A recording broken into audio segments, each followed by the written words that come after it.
Para a tecnologia aqui no 90 Minutos.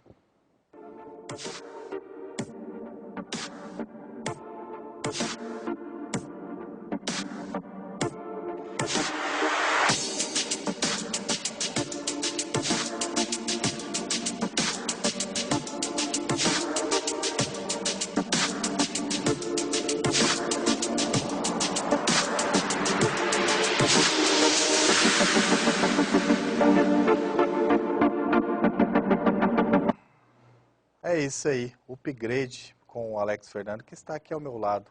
Alex, bom dia. Bom dia, Marcos. Bom dia a todos que nos assistem. Falar de que hoje?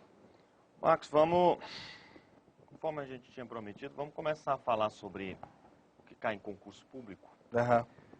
Hoje nós vamos começar a falar sobre exatamente a base do porquê foi parar em concurso público a parte de informática, que é aquela parte de software livre.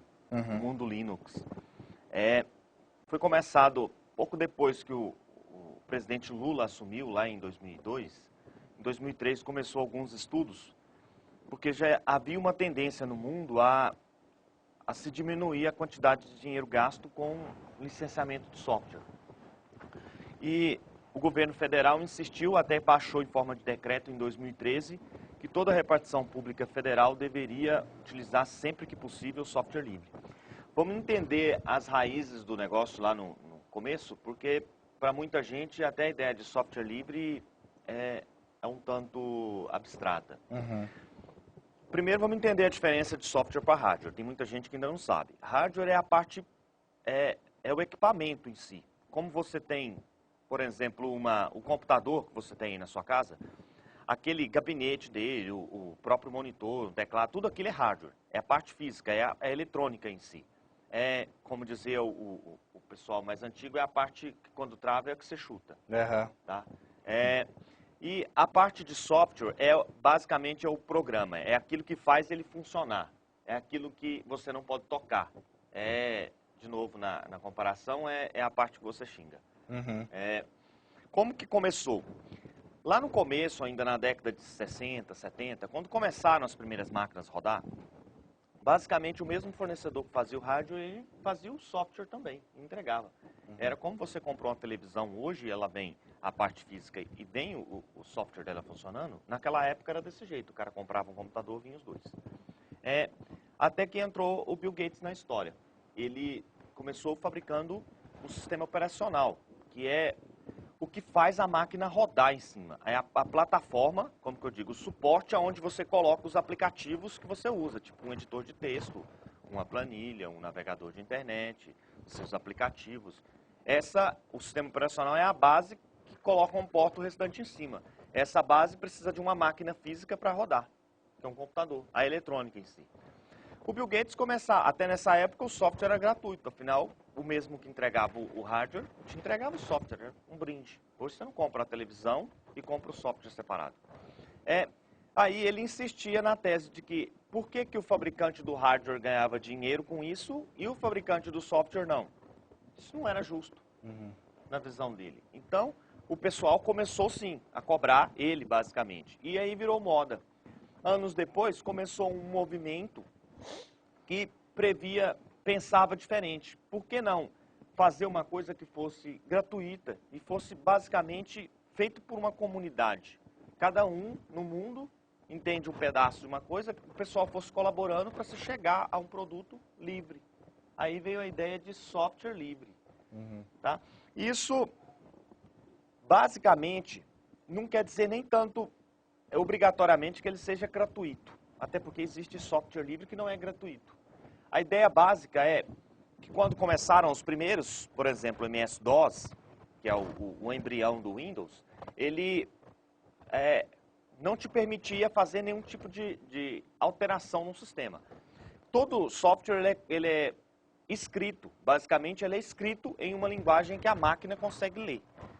Ao invés de você escrever, por exemplo, você ensinar para uma criança, isso aqui não pode, isso daqui pode. É mais ou menos a mesma coisa que você faz com a máquina, só que tem uma linguagem própria.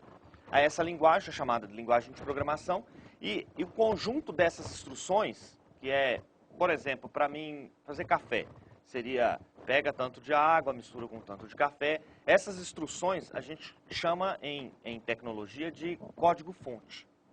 Esse código-fonte, num software proprietário, aquele que é pago, lá do começo, ele é fechado, ele não te entrega. Quando você compra o produto, você recebe um Windows, por exemplo, ele não te permite mudar nada. Você não consegue alterar. A ideia do software livre, ele te entrega o programa para você rodar e te entrega o código-fonte. Ah, eu não gostei dessa tela assim, quero mexer. Eu tenho condição de tanto eu, quanto, por exemplo, a minha empresa, eu ter programadores que alterem. Eu posso ter um software livre totalmente diferente do outro. Uhum. Isso confere uma série de vantagens para o software livre. Primeiro é a segurança. Um software proprietário, você não sabe se ali tem uma porta dos fundos escondida.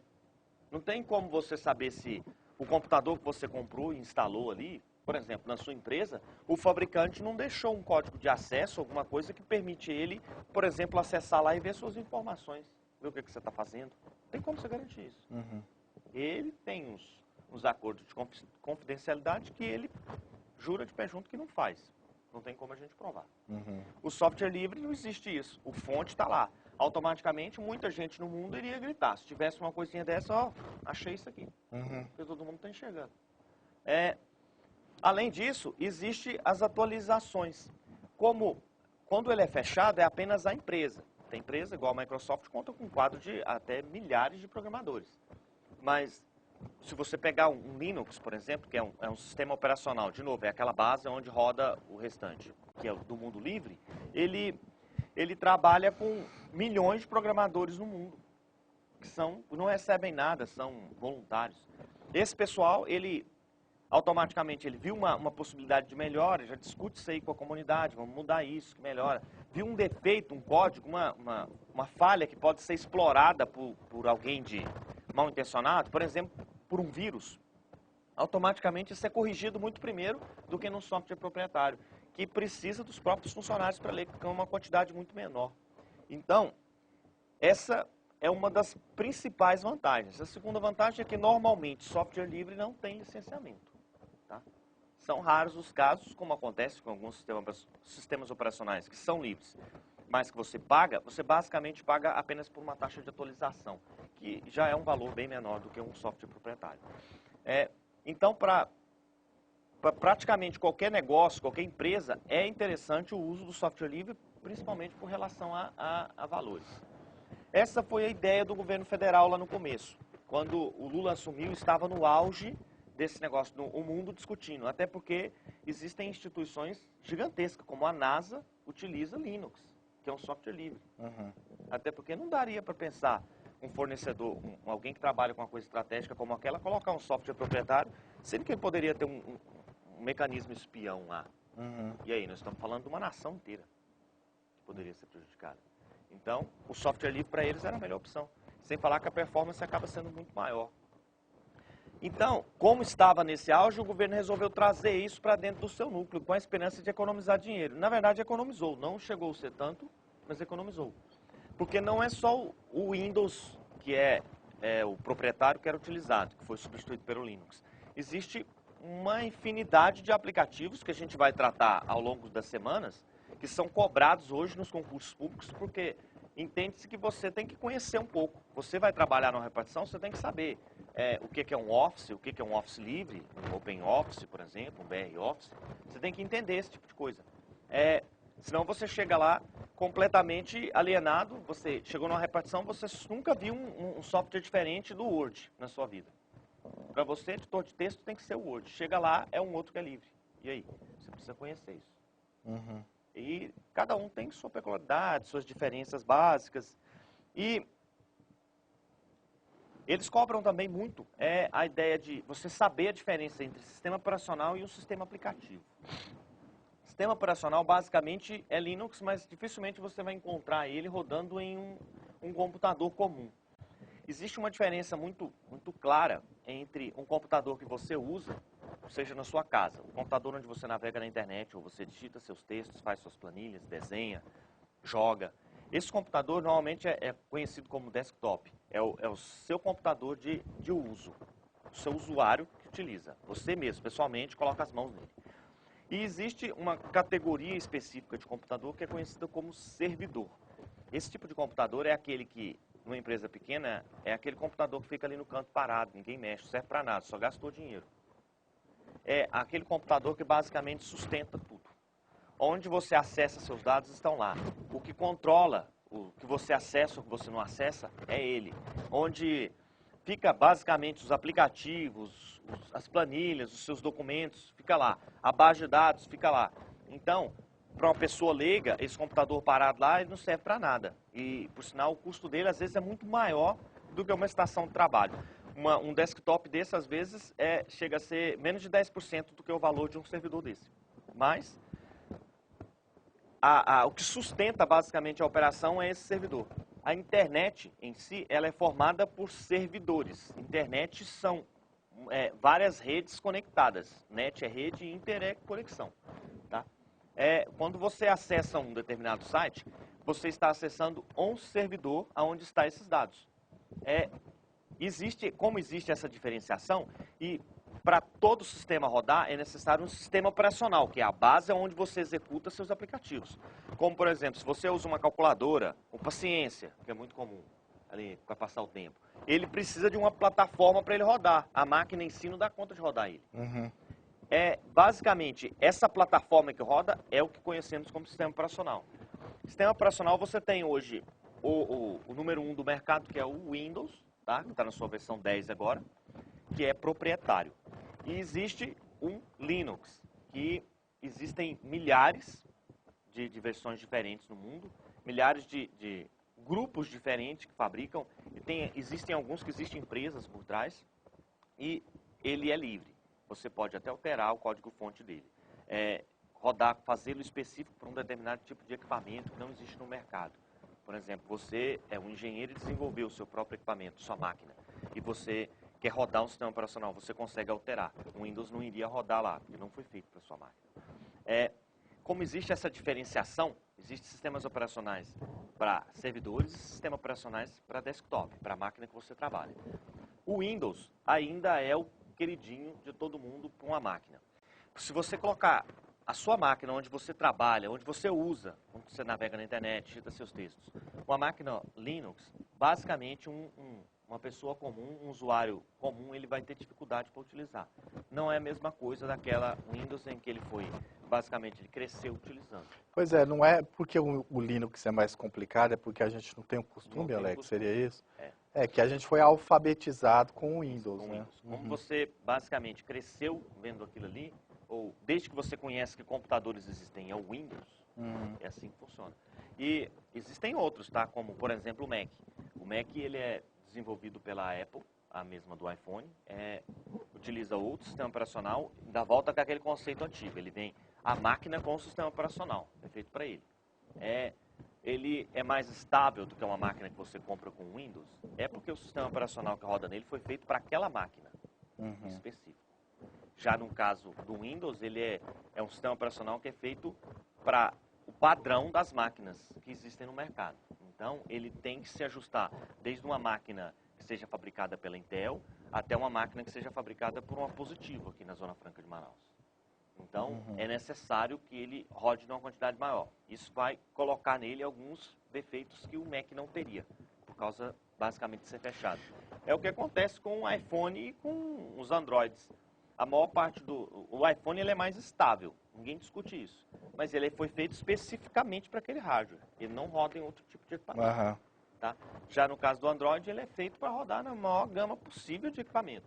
Então, sempre vai ficar suas falhas.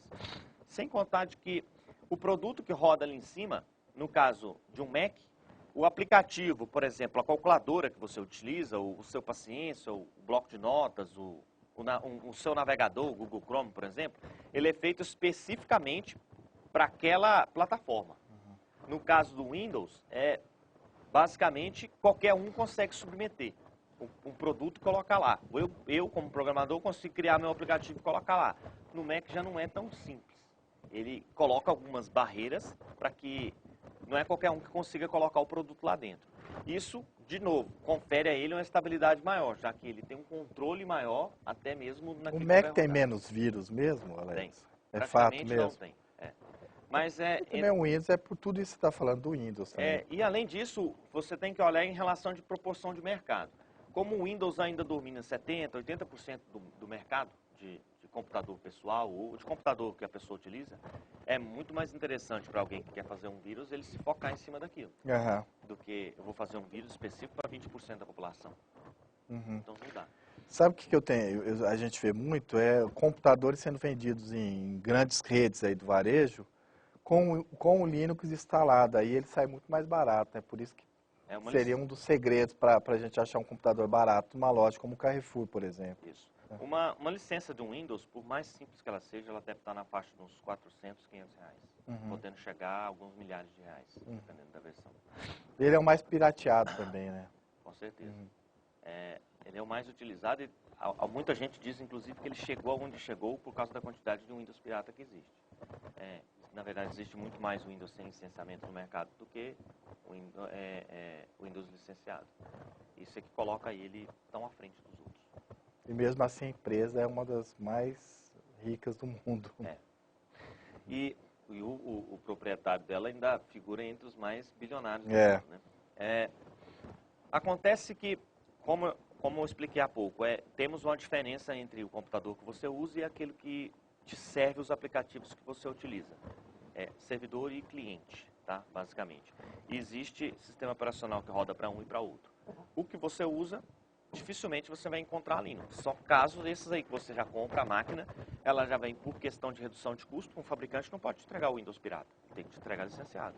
Ele tem que te repassar esse custo. Se ele pagou 400 reais na licença porque ele comprou um pacote grande, ele vai te entregar esse valor. Não tem como ele diminuir isso. Tá? No caso dele colocar um Linux para você, é 400 reais a menos. Tá? Então, o que acontece na maioria das vezes é que o usuário recebe, pega a máquina com Linux, instala o Windows pirata e utiliza. Do ponto de vista ético, não é muito correto, né? Mas é o padrão. E para servidores, existem o Windows também, versões específicas do Windows, não é esse o Windows 10 que você conhece, não é o XP, o 7, o 8. Existem a versão que é a família para servidor. E existe também os Linux, que são utilizados para sistemas servidores. E basicamente eles vieram daquele princípio lá do começo, ainda lá na década de 60, quando foram criados os Unix. Linux foi criado por causa de o cara que desenvolveu o primeiro, chamava Linus Torvalds. Então, pegou-se esse começo do nome, Linus, e casou com Unix, que era o sistema operacional mais utilizado na época. Tá? Porque, basicamente, na década de 60 ou 70, ninguém comprava um computador para ficar em casa. Não tinha computador pessoal naquela época. Não, era só servidor de grande porte, né? Equipamentos maiores do que essa sala aqui. E aí, o que acontece?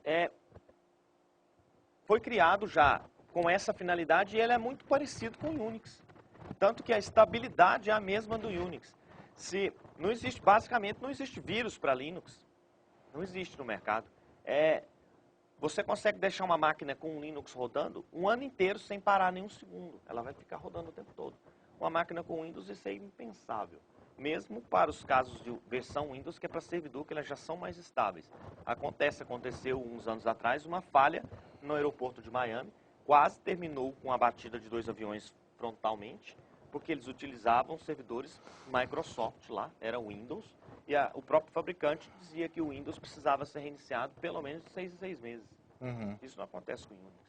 Unix, às vezes, tem servidores que estão ligados há anos. Ô Alex, e o Linux, ele tem editor de texto, editor de imagem, ele tem o Photoshop dele, ele tem o editor para fazer design gráfico, tudo, tem isso tudo.